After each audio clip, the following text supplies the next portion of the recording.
শত আছে গোটা ভারতবর্ষে আনাচে কানাচে কত মাদ্রাসা চলছে দেখুন। যেই মাদ্রাসায় সরকারিভাবে কোনো সাহায্য না আসার পরেও কোটি কোটি টাকা খরচ করে মুসলমানরা মাদ্রাসা চালায়, যে মাদ্রাসায় আলেম তৈরি হয়, যে মাদ্রাসায় হাফেজ তৈরি হয়, সেই মাদ্রাসায় মুহাদ্দিস তৈরি হয়, সেই মাদ্রাসার জন্য কোটি কোটি টাকা তারা খরচ করতে জানে। কাজেই আমরা জোর করে কারো জায়গাকে 1 ইঞ্চি দখল করে মসজিদ মাদ্রাসা বানাতে জানি না, আমাদেরকে শিক্ষা দেওয়া হয়নি। বন্ধু, আপনাকে ছোট্ট করে একটা জীবনী শোনাচ্ছি। মাওলানা ফজলুল হক খায়রাবাদীর জীবনী আপনারা অনেকে শুনেছেন। মাওলানা ফজলুল হক খায়রাবাদী তিনি এই ভারতকে স্বাধীন করার জন্য ইংরেজদের হাতে বন্দী হলেন। ইংরেজদের হাতে বন্দী হওয়ার পরে মাওলানা ফজলুল হক খায়রাবাদীকে একটা সেলে রাখা হলো। লম্বা ঘটনা ছোট্ট করে আপনাকে বলার চেষ্টা করছি। মাওলানা ফজলুল হক খায়রাবাদীকে সেলখানায় সেলে রাখার পরে এমন ছোট্ট জায়গা, তিনি যদি দেওয়ালে হেলাম দেন, দেওয়ালে পেরেক পোতা আছে, পিঠে পেরেক ঢুকবে।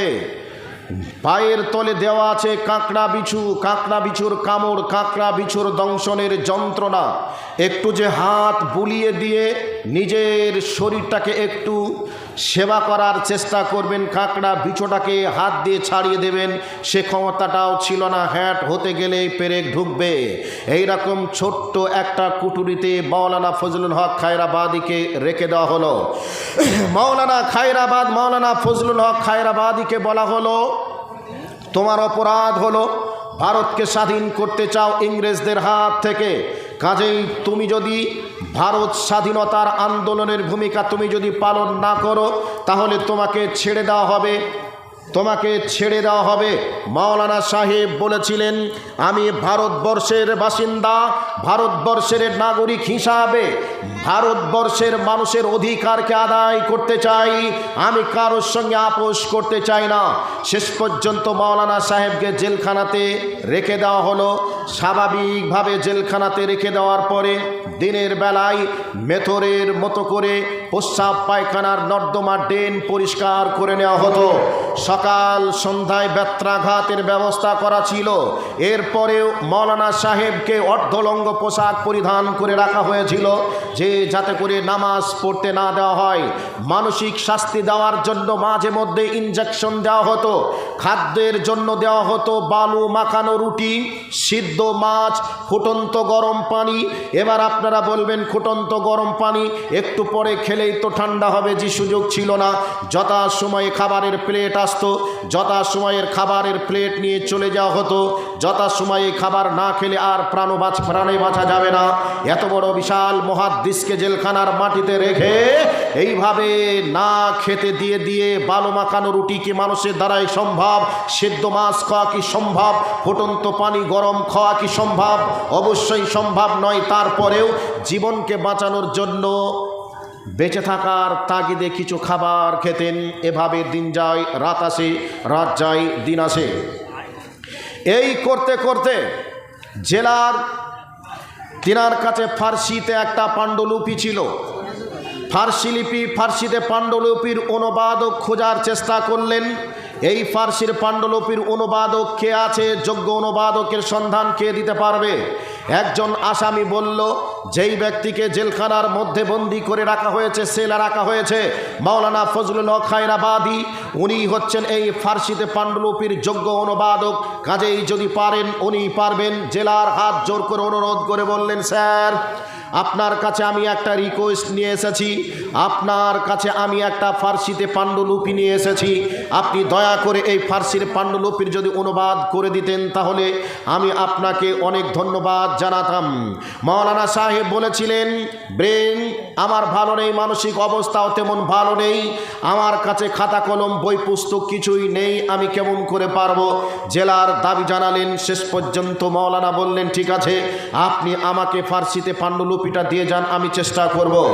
যথারীতি চেষ্টা করে যেই জায়গাতে ফার্সি পাণ্ডুলিপির যে জায়গায় ছিঁড়া ফাটা ছিল ওই জায়গা ছিঁড়া ফাটা সহ কোন বই থেকে গ্রহণ করা হয়েছে একেবারে উদ্ধৃতি দিয়ে পাতা পৃষ্ঠা উল্লেখ করে দিয়ে তিনি একবার অনুবাদ করে দিলেন। এরপর জেলারকে যখন দেওয়া হলো, জেলার যখন দেখলেন, দেখার পরে বললেন, আহারে এত বিশাল বড় একটা মুহাদ্দিসকে জেলখানার মাটিতে রেখে জেলখানার মাটিতে পচিয়ে তিলে তিলে লোকটাকে শেষ করে দেওয়া হচ্ছে, এরপরেও তো আমার কিচ্ছু করার নেই। পরের দিন মাওলানা সাহেব অর্ধলঙ্গ পোশাক পরে একটা ঝাঁটা আর একটা টিন হাতে করে যখন জেলখানার নর্দমা পরিষ্কার করে আসছেন, জেলার দূর থেকে চোখের পানি ছেড়ে দিয়ে কান্না করতে করতে এসে বলছেন, মাওলানা আমি আপনার জন্য কিছু করতে পারলাম না, তবে আপনার জন্য একটাই করণীয় আমি করতে পারবো, সেটা হলো এই, সারাটা দিন যে আপনি মেথরের মতো প্রস্রাব পায়খানা পরিষ্কার করেন এই দায়িত্বটা আমার হাতে আছে। আজ থেকে আপনাকে এই প্রস্রাব পায়খানা আর পরিষ্কার করতে হবে না, কিন্তু সকাল সন্ধ্যায় বেত্রাঘাতের ব্যবস্থা আছে, এ বেত্রাঘাত চলবে, এটাকে আমার দ্বারা কিচ্ছু করার নেই। কাজেই মাওলানা আপনাকে আজ থেকে এ কাজ করতে হবে না। এরপরেও আপনাকে বলে রাখি, আপনাকে আমি একটা উপঢৌকন বা পুরস্কার দিতে চাই, এত বড় অনুবাদের কাজ আপনি করেছেন, সেই জন্য প্রতিদান হিসাবে আপনাকে কিছু সংবর্ধনা দিতে চাই। মাওলানা বলেছিলেন, পৃথিবীর কোনো মানুষের কাছে সংবর্ধনা আমি নিতে চাই না, প্রতিদান নিতে চাই না, আমি আমার রবের কাছে প্রতিদান নিতে চাই। যারা আমার এ জীবনকে নষ্ট করার জন্য জেলখানার মাটিতে রেখে তিলে তিলে আমাকে শেষ করে দিল, এই ব্যক্তিদের বিষয়ে আল্লাহ আমার প্রতিদান আসমানের উপরে লিখে রেখেছেন। কাজেই দুনিয়ার কোনো মানুষের কাছে আমি প্রতিদান পেতেও চাই না। শেষ পর্যন্ত মাওলানা সাহেবের উপরে অকট্য নির্যাতন জেলখানার মাটিতে চলে। এই করে করে করে করে মাওলানা সাহেবের দুই ছেলে, মাওলানা শামসুল হক খায়রাবাদী আর মাওলানা আব্দুল হক খায়রাবাদী, পিতার মুক্তির জন্য আন্দামান জেলখানাতে, আন্দামান কোর্টে একবার তিনারা গেলেন, একবার নয়, দুইবার নয়, তিনবার যাওয়ার পরে সেখান থেকে জামিনের মঞ্জুরির কাগজ নিয়ে এবার ওই মাওলানা সাহেবকে ছাড়ানোর জন্য জেলখানায় যখন গেলেন, যাওয়ার পূর্ব মুহূর্তেই ভারত রত্ন মাওলানা ফজলুল হক খায়রাবাদী আর দুনিয়াতে থাকলেন না, দুনিয়া ছেড়ে আল্লাহর কাছে জান্নাতুল ফিরদাউসের মেহমান হয়ে বিদায় নিলেন। নেওয়ার পূর্বে জেলারের সঙ্গে একটা সুসম্পর্ক তৈরি হওয়ার কারণে বলেছিলেন, মাওলানা সাহেব আপনার যদি কোনো কিছু মনে চাওয়া পাওয়া থাকে মৃত্যুর সময় আমাকে আপনি বলবেন। মাওলানা সাহেব বলেছিলেন, আমার কিছু চাওয়া পাওয়া নেই, তবে আমি আপনার কাছে বলে গেলাম, আমি যদি মারা যাই জেলখানার মাটিতেই, তাহলে আমি আমার কাপড়ের উপরে একটা বই কাপড়ের কাপড়ে আমি একটা বই লিখেছি, যেই বইটার নাম হলো আস-সাওয়ারাতুল হিন্দিয়া। আমি আস-সাওয়ারাতুল হিন্দিয়া বইটি কাপড়ের কাপড়ে লিখলাম। আমার ছেলেরা যখন আসবে আমার ছেলেদের হাতে আমার কাপড়ের কাপড়টা তুলে দিবে আর বলবে, এটা তোমরা ছাপিয়ে মার্কেটে মাদ্রাসা সিলেবাসে চালু করার চেষ্টা করবে। মাওলানা আস-সাওয়ারাতুল হিন্দিয়া কাপড়ের কাপড়ে জেলখানার মাটিতে লিখলেন। এবার জেল থেকে যেদিন মুক্তি পাবে, গ্রামবাসী ভারত রত্নকে সংবর্ধনা দেওয়ার জন্য গোটা গ্রামকে, খায়রাবাদ শহরকে, খায়রাবাদ গ্রামকে ফুল দিয়ে সাজিয়ে একবারে সুসজ্জিত করা হলো। সেই ভারত রত্ন বীর শহীদ বীর আবার আসবে আমাদের মাঝে, এই নিয়াতে সুন্দর করে ভারতকে সুন্দর করে সাজানো হলো। এরপরে দুইজন ছেলে যখন জেলখানার মাটিতে গেলেন, জেলখানার মাটিতে একবারে মূর্তির কাগজ যখন শো করলেন, জেলার ছোলো ছোলো আঁখিতে নিজের মাওলানার দুই সন্তানকে বললেন, মাওলানা ফজলুল হক খায়রাবাদীর সন্তান আব্দুল হক এবং শামসুল হক, তোমার আব্বা আজকে ফজরের পূর্বেই মারা গেছে, তোমার পিতাকে জেলখানার মাটিতেই দাফন করা হয়েছে। আপনাদেরকে ছোট্ট করে একটা ইতিহাস শোনালাম। এইভাবে ভারতবর্ষের জেলখানার মাটিতে এক নয়, দুই নয়, হাজার হাজার আলেমকে জেলখানার মাটিতে শহীদ করে দিয়েছে, ইনজেকশন দিয়ে শহীদ করেছে, বিষ খাইয়ে মেরে দিয়েছে, মাওলানাদেরকে ফাঁসির কাস্টে ঝুলিয়ে শেষ করেছে, গুলি করে শেষ করেছেন। এই সময় একজন মাওলানা বলেছিলেন, শুনে রাখো হে ভারতবর্ষের ইংরেজের দালালরা, তোমরা শুনে রেখে দাও, তোমাদেরকে বলি শুনে রেখে দাও, একটা কোনো আলেমকে তোমরা দেখবে না তাদের পিঠে গুলির আঘাত লেগেছে। তোমরা গুলি মেরে শহীদ করার পরে গুলির ক্ষত স্থানকে তোমরা চেক করে দেখবে, কোনো মুসলমানের বা কোনো মুসলমান মানে কোনো মুসলমানের এবং কোনো মাওলানার গুলি পিঠের দিক থেকে লাগে নাই, বরং তাদের বুকের দিক থেকে গুলি লাগবে। তারা পিঠ ফেলিয়ে পালিয়ে যেতে পারে না। মুসলমান এক ऐसा জাত হো जो सर कटा सकता हो तो सर झुका ना सकता हो। মুসলমান এমন একটা বীর জাত, যেই বীরের জাতেরা রক্ত দিতে জানে, জীবন দিতে জানে, হাড় নত করতে জানে না। অতএব এই ভারতবর্ষকে স্বাধীন করার জন্য আমরা যে প্রচেষ্টায় নেমেছি, ভারতবর্ষকে স্বাধীন করতে গিয়ে জীবন দিতে পারবো, রক্তও দিতে পারবো। কিন্তু সাবধান, তোমরা জেনে রেখে দিও, গুলির আঘাতে মুসলমান ভয় করবে না, পিঠে গুলি লাগবে না, বুকে গুলি লেগে তার তরুতাজা রক্তকে দিতে পারা দিয়ে তার মা বোনদের ইজ্জতকে রক্ষা করবে, ভারতবর্ষের ঐতিহ্যকে রক্ষা করবে। এ দাবি হলো আমাদের। সেই ভারতবর্ষকে ইংরেজদের হাত থেকে রক্ত দিয়ে, জীবন দিয়ে একেবারে সেই ভারতকে স্বাধীন করে দিয়ে আজকে এমন চুচামার লেংটে দূরদেরকে চেয়ারে বসিয়ে দেওয়া হয়েছে, তারা আবার সেই ইংরেজদের দালালি করে ভারতবর্ষের অর্থনৈতিক অবস্থাকে ক্ষুণ্ণ করে, ভারতবর্ষকে বিপন্ন করে, ভারতবর্ষের নাগরিককে একবারে তটস্থ করে যারা রেখে দিয়েছে, তারা ভারতবর্ষের সুনাগরিক নয়, বরং তারা কুনাগরিক। ভারতবর্ষ কি করে উন্নত হবে, ভারতবর্ষ কি করে চিকিৎসা বিজ্ঞান উন্নত হবে, শিক্ষা বিজ্ঞান কি করে উন্নত হবে, এ চিন্তা না করে কেবলমাত্র তাদের দাবি হলো গরু আমাদের মা, এ হলো আমাদের ভগবান, মুসলমানদের মসজিদ বন্ধ করো, মুসলমানদের মাদ্রাসা বন্ধ করো, এই হচ্ছে তাদের পায়তারা। এরপরে যারা দাবি করছে যে আমরা ভারতবর্ষের জন্য এই করেছি ওই করেছি, মামুরবিরা তুমি প্রমাণ করে দেখাও তুমি ভারতবর্ষের জন্য কি দিয়েছ।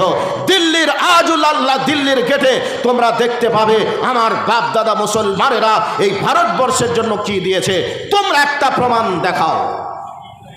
এই ভারতবর্ষে উদাহরণস্বরূপ একটা বলি, উদাহরণ হলো এক বাদশাহ কয়েক মিলিয়ন ডলার খরচ করে চিন্তা ভাবনা করলো যে একটা বাগান তৈরি করি, পার্ক তৈরি করি, যেই পার্কে ময়না গান গাইবে, তোতা পাখি নাচবে, টিয়া পাখি কথা বলবে। এই নিয়াতে অনেক কোটি টাকা খরচ করে একটা বাগান তৈরি করলো, পার্ক তৈরি করলো। তার মনে নিয়াত যে আমি আমার বেগম, আমি সকাল সন্ধ্যায় বাগানে যাব, পার্কে যাব, পাখিদের গান শুনব, বিভিন্ন ফুল দেখব এবং পানির ফোয়ারা ছুটবে দেখব, আনন্দ করব, বিবিকে নিয়ে ঘুরবো, মজা করব। এই নিয়াতে বাগান কমপ্লিট। এবার বাগানের প্রহরীরা গিয়ে মালিককে বলছে, মালিক বাগান তৈরি হয়ে গেছে, পার্ক উদ্বোধনের জন্য আপনি চলুন। স্ত্রীকে নিয়ে যখন বাগানের দিকে হাজির হলো, তখন দেখছে বাগানে ময়না, তোতা পাখি, টিয়া পাখির পরিবর্তে এসে গেছে একদল হুদুম পেঁচা, যারা শুধু বাগানের ভিতরে কিচকিচ আওয়াজ করে গোটা বাগানের পরিবেশকে নষ্ট করেছে। এমতো অবস্থায় রাজামশাই তখন বলছেন, আমার এতগুলো টাকা খরচ করায় বেকার হলো, আমি যা চেয়েছিলাম তা হয়নি। ভারতের হিন্দু মুসলিম সকলে মিলে ভারতবর্ষকে স্বাধীন করে ভারতবর্ষকে যেভাবে চেয়েছিল সেভাবে হয়নি, বরং ভারতবর্ষের মসনদে একদল হুদুম পেঁচা বসে গিয়ে ভারতবর্ষকে চতুর্দিক থেকে তারা ক্ষয়ক্ষতি করে ভারতবর্ষকে টুকরো টুকরো করার তারা চেষ্টা করছে। কাজেই ভারতবর্ষের নাগরিকতা হতে দেবে না, সম্ভব হবেও না। সেই জন্য আপনাদেরকে বলছি, এ পরিবেশগুলি হওয়ার সুযোগ হলো কি করে, কোথা থেকে আসলো এ সাহস? আপনাদেরকে বলবো, কোরআন এবং হাদিসের আলোকে কথাগুলি বলার চেষ্টা করব। আপনার ধৈর্য ধরে বক্তব্যের বিষয়কে শ্রবণ করার চেষ্টা করুন। তবে জানি না কেউ বিরক্ত হচ্ছেন কি না। কেউ বিরক্ত হচ্ছেন? এবার বলছি, এ ভারতবর্ষ এমন একটা দেশ, এই দেশের মতো একটা দেশ ছিল, সেই দেশে মুসলমানরা এক টানা 800 বছর রাজত্ব করেছিল। স্পেন, লম্বা ঘটনা ছোট্ট করে বলছি, 1492 খ্রিস্টাব্দে স্পেনে মুসলমানদের ভাঙন ধরল। কি করে ধরল? 1492 খ্রিস্টাব্দে রাজা ফার্নান্ডেজ লক্ষ্য করল একটানা ভারতবর্ষে, একটানা স্পেনে মুসলমানরা রাজত্ব করে আসছে 800 বছর। ইংরেজরা যেমন মুসলিমরা 800 বছর রাজত্ব করার পরে মুসলমানদের কাছ থেকে ইংরেজরা ভারতকে ছিনিয়ে নিয়েছিল, ঠিক তারা একটা টার্গেট করেছিল, একটানা 800 বছর রাজত্ব তারা করছে, এই স্পেনকে মুসলমানদের হাত থেকে ছেড়িয়ে নেওয়া যায় কি করে। চিন্তা ভাবনাকে সামনে রেখে লম্বা ঘটনা ছোট্ট করে বলছি আপনাদের। আজকে এই মাদ্রাসার বাৎসরিক জালসা, এই জালসাতে অনেক নেতা নেত্রী আসে। নেতা নেত্রীকে সাধারণ মানুষ কিন্তু চিনে না, যারা রাজনৈতিক নেতা তারা চিনে। কথা বলুন ঠিক কিনা? চিনে। ঠিক রাজা ফার্নান্ডেজ মুসলমানদের এইরকম একটা সভা চলছে, আলোচনা সভাতে স্টেজে এসে বসে গেল প্যান্ডেলের নিচে। মুসলমানদের যারা নেতা গোচরের মানুষ তারা ভাবলো এই মানুষটাকে তো রাজার পোশাকে দেখছি, মনে হচ্ছে রাজা। কাজেই মুসলমানরা জিজ্ঞাসা করলো আপনি কে? শেষ পর্যন্ত বলল আমি হলাম রাজা ফার্নান্ডেজ। তখন বলল আপনি রাজা ফার্নান্ডেজ, তাহলে এখানে কেন? তখন মুসলমানদের উত্তরে তারা বলেছিল যে আমি মুসলমানদের ধর্মকে অনেক পড়েছি, মুসলমান ধর্ম সম্পর্কে আমার জ্ঞান আছে, মুসলমানরা অত্যন্ত ভালো, কাজে আমি এই ধর্মকে ভালোবাসি বলে আমি যাচ্ছিলাম রাস্তা দিয়ে, ভালোবাসায় বসে গেলাম। শেষ পর্যন্ত মুসলিমরা তাকে নিয়ে এসে স্টেজে জায়গা দিল। মুসলমান নেতা নেত্রীদের সঙ্গে সুসম্পর্ক বজায় রাখার চেষ্টা করলো, মুসলমান যুবকদের সঙ্গে বন্ধুত্ব করার চেষ্টা করলো। এমতো অবস্থায় রাজা ফার্নান্ডেজ মুসলমান যুবকদের কাছে একদিন দাবি করে বসলো, হে মুসলমান যুবকের দলেরা, তোমরা নামাজ পড়ো। এক কথায় মুসলমানরা তদানীন্তন সময়ে আমাদের মতো তারা মুখে বিড়ি আর চায়ের দোকানে বসে বসে তারা গল্প করতো না, সদা সর্বদা ইসলামিক নিয়ম কানুন তারা মেনে চলতো। ইসলামে যে নীতিমালা দেওয়া হয়েছে সেই নীতিমালাকে মেনে চলতো বলেই সেই জায়গাকে বলা হয় রিসাউল আন্দলুস, মানে সেই জায়গা থেকে স্বর্ণ উজ্জ্বল ইতিহাস গড়েছিল মুসলমানেরা, সেখান থেকে সভ্যতা লাভ করেছিল গোটা বিশ্বেই। সেই ভাবনা চিন্তাই মুসলমানদের কৃষ্টি কালচার ছিল এত উন্নত, সেই উন্নত জাতিকে ধ্বংস করার জন্য সুস্থ মাথায় এসে একেবারে বন্ধুরূপে শয়তানির পোশাক পরে চলে আসলো মুসলমানদের কাছে। মুসলমান যুবকদেরকে একের পর এক বন্ধুত্ব তৈরি করার পরে মুসলমানদের সাথে যায় আসে উঠে বসে করতে করতে এই অবস্থায় মুসলমানদেরকে বলছে, হে মুসলমান যুবকেরা, তোমরা নামাজ পড়ছো আর আমি নামাজ পড়ছি না। মুসলমানেরা বলল তোমাকে নামাজ পড়তে হলে কালেমা পড়ে মুসলমান হতে হবে। শেষ পর্যন্ত রাজা ফার্নান্ডেজ তখন বলল, একই সঙ্গে থাকছি, একই সঙ্গে বেড়াচ্ছি, তোমরা নামাজ পড়ছো আর আমি নামাজ পড়বো, এটা হতে পারে না, কাজেই আমাকে তোমরা মুসলমান করে নাও। শেষ পর্যন্ত মসজিদের ইমাম সাহেবের কাছে গেল, যাওয়ার পরে বলছে, হে মাওলানা সাহেব, আমাকে আপনি মুসলমান হওয়ার সিলেবাসটা আগে শোনান, মুসলমান হতে গেলে কি করতে হবে। মাওলানা সাহেব সিলেবাস শুনিয়ে দিলেন, আমান্তু বিল্লাহি ওয়া মালাইকাতিহি ওয়া কুতুবিহি ওয়া রুসুলিহি ওয়াল ইয়াউমিল আখির ওয়াল কদরি খাইরিহি ওয়া শাররিহি মিনাল্লাহি তাআলা ওয়াল বাসি বাদাল মাউত। বলে দিলেন 6টা বিষয়ের উপরে ঈমান রাখতে হবে। 6টা বিষয়ের উপরে যদি আপনি ঈমান রাখেন, তারপরে যদি আপনি কালেমা পড়েন, তাহলে আপনি মুসলিম হয়ে যাবেন। এবার মাওলানা সাহেবকে বললেন, ঠিক আছে, আমি 6টা জিনিসের প্রতি বিশ্বাস রাখলাম, আমাকে কালেমা পড়ে মুসলমান করে নেন। শেষ পর্যন্ত 6টা বিষয়ের স্বীকৃতি দিল, দেওয়ার পরে কালেমা পড়ে মুসলমান হলো। এবার বলছে, আমি যদি মুসলমান থেকে বার হতে চাই তাহলে কি করতে হবে। তখন বলে দিলেন ইমাম সাহেব, যখন কোনো মুসলমান জিনা করবে তখন কোনো মানুষের ভিতরে ঈমান থাকবে না, বরং ঈমান বার হয়ে চলে যাবে। এবার মুসলমান হওয়া শিখলো, মুসলমান থেকে কি করে বার হতে হয় তাও শিখে গেল। এবার যুবকদের সঙ্গে মসজিদে যায়, মসজিদে নামাজ পড়ে, মুসলমানদের সঙ্গে ওঠা বসা করতে করতে যুবকদেরকে বলল, যুবকের দল, তোমরা যে এতক্ষণ ধরে নামাজ পড়ছো, সারাটা দিন বসে থাকছো, এরপরে তো কোনো কাজ কাম করো নাই, কাজেই আমি তো রাজা মানুষ, তোমাদের সংসার চালানোর জন্য তোমাদেরকে আমি কিছু টাকা পয়সা দিব, তোমরা কি নেবে? যুবকেরা বলল, টাকা পয়সা দিলে কি আর না নেই, অবশ্যই টাকা নেব। শেষ পর্যন্ত যুবকদেরকে বলল, চলো একটা খেলা আমরা তোমাদের সঙ্গে করি। যেই খেলাটার নাম দেওয়া হয়েছিল বিনতি কাবার। বিনতি মানে নিজের জন্মদাতা মেয়েকে বলা হয় বিনতি, মানে নিজের মেয়ে, নিজের মেয়ে। কাবার মানে হচ্ছে গর্ভবতী, নিজের মেয়ের গর্ভবতী, এই শব্দেই নাম দেওয়া হয়েছিল বিনতি কাবার খেলা। সেই খেলাটার নাম হলো বাংলায় তাস খেলা। এই তাসের ভিতরে দেখবেন একটা গোলাম নামক একটা প্লেয়ার আছে, বিবি নামক একটা মহিলার মতো ঘুমটা কেটে থাকে, আমরা দেখেছি, দেখেছে কি দেখে নাই, এই দৃশ্যগুলিকে আমরা দেখেছি। তো যাই হোক, লম্বা ঘটনা অতি সংক্ষেপে বলার চেষ্টা করছি, পরে আর একটু কিছু কথা বলবো বলেই এই অবস্থায় খেলা শুরু করে দিল। মুসলমান যুবকদেরকে বলা হলো, এই খেলা তোমরা যদি খেলো তাহলে তোমাদের সঙ্গে আমি খেলবো, এরপরে নামাজের সময় হবে, নামাজ পড়বো, তোমাদেরকে কিছু টাকাও দেব। এই খেলা শুরু হয়ে গেল, খেলা শুরু হয়ে গেল। এবার খেলতে খেলতে নামাজের সময় হয়ে গেছে, মুয়াজ্জিনের মসজিদ থেকে মুয়াজ্জিনের কণ্ঠে আজান আসছে, হাইয়া আলাস সালাহ হাইয়া আলাল ফালাহ।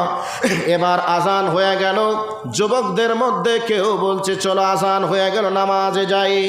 এবার প্রথম দিন নামাজের দিকে গেল, যেতে যেতে দুই একদিন হতে না হতে এবার আজান শুরু হয়ে গেল।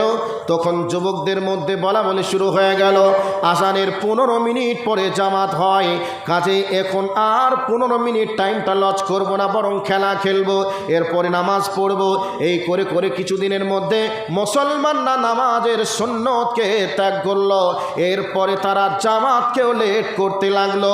এইভাবে মুসলমানদেরকে, যুবকদেরকে পথভ্রষ্ট করার জন্য যুবকদের দল একের পর এক বাড়তে লাগলো, বাড়তে লাগলো, বাড়তেই লাগলো। এবার মুসলমান যুবকদেরকে টাকা পয়সাও দিতে লাগলো। এবার যদি খেলা খেলে টাকা পাওয়া যায় তাহলে যুবকের ভিড় বাড়বে কি বাড়বে না, একটু বলুন, বাড়বে কি বাড়বে না? বাড়বে। এবার যুবকদের ভিড় আস্তে আস্তে বাড়তে লাগলো। মুসলমান যুবকেরা নামাজ ছাড়লো, প্রথমে সুন্নাত ছাড়লো, জামাত ছাড়লো, এরপরে জোহর আসরকে এক জায়গায় করে পড়তে লাগলো। এই করতে করতে মুসলমান যুবকদের ভিতর থেকে নামাজ যেন বাতিল হয়ে গেল। এই অবস্থায় দিন যায় রাত আসে, রাত যায় দিন আসে, করতে করতে করতে করতে মুসলমানদের টিমের সংখ্যা যেন বাড়তেই লাগলো। এমতো অবস্থায় মুসলমানদেরকে মুসলমান যুবকেরা বলছে, এটাকে দেখে তো মনে হচ্ছে গোলাম, গোলাম তো নবীর যুগে ছিল, এর নাম বিবি, এটাও বিবি শব্দটা নবীজি ব্যবহার করেছেন, এর নাম তো সাহেব, নবী সাহেব, সাহাবারা এরকম সাহেব বলে ডাকা হতো। এবার রাজা ফার্নান্ডেজ বলল, এটা তো মুসলমান যুবকেরা খেলতো, তোমাদের নবীর যুগে ছিল, তোমাদের মাওলানা কাঠ মোল্লারা তোমাদেরকে এই সমস্ত জিনিস থেকে দূরে রাখার চেষ্টা করেছে, বঞ্চিত করেছে। অতএব তোমাদেরকে বলছি, শুনে নাও, এগুলি খেললে কোনো সমস্যা নেই, তোমরা খেলো। তাহলে তাদের ব্রেন মস্তিষ্ককে ধোলাই করে দেওয়া হলো, তাদের মগজকে ধোলাই করে দিয়ে নামাজ থেকে দূরে রাখার পায়তারা করে মুসলমান যুবকগুলিকে পথভ্রষ্ট করার চেষ্টা করলো। বন্ধুরে, রানী, এবার ওই রাজা ফার্নান্ডেজের স্ত্রীর নাম হলো রানী ইসাবেলা। রানী ইসাবেলা মাঝে মধ্যে রাজার কাছে আসে, রাজাকে বলো, গো রাজা, বেশ কয়েক লক্ষ টাকা খরচ হয়ে গেল, সময় তো বেশ কয়েক মাস পার হয়ে গেল, এরপরে মুসলমানদেরকে যে জালে বন্দি করার জন্য গিয়েছিলে, ওই জালে মুসলমানরা বন্দি হবে কি না আপনি ভেবে দেখেছেন কি না? এবার রাজা ফার্নান্ডেজ বলল, রানী ইসাবেলা রে, আমি মুসলমানদেরকে যে জালে বন্দি করার জন্য জাল পেতে রেখেছি, 100% ওই জালের মধ্যে মুসলমান যুবকেরা বন্দী হবে, মুসলমানরা বন্দী হয়ে যাবে, তুমি কোনো সমস্যা মনে করিও না। এইভাবে নামাজ থেকে যখন দূরে রাখা হয়ে গেল, যুবকদেরকে আলেম ওলামা গিয়ে বলছেন, ও যুবকেরা, তোমরা যে কাজ করছো, এই কাজ করলে তোমাদের উপরে আল্লাহর গজব আসবে, আল্লাহ তোমাদেরকে শাস্তি দেবে। মুসলমান যুবকেরা নবীদের, মুসলমান যুবকেরা আলেম ওলামাদের কথাকে কর্ণপাত না করে ওই রাজার কথাতে মুগ্ধ হয়ে তারা নামাজ কালাম ছেড়ে দিয়ে তারা খেলাতে মাতোয়ারা হয়ে গেল। এবার এই করতে করতে রাজা ফার্নান্ডেজ বলছে, যুবকের দল, তোমরা যে খেলা খেলছো দেখছো তোমাদের আনন্দ লাগছে কিনা বলো। যুবকরা বলছে অবশ্যই আনন্দ লাগছে। এরপরে যুবকদেরকে বলা হলাম তোমাদের জন্য আমার দেশ থেকে একটা তোমাদের জন্য ড্রিঙ্কিং ওয়াটার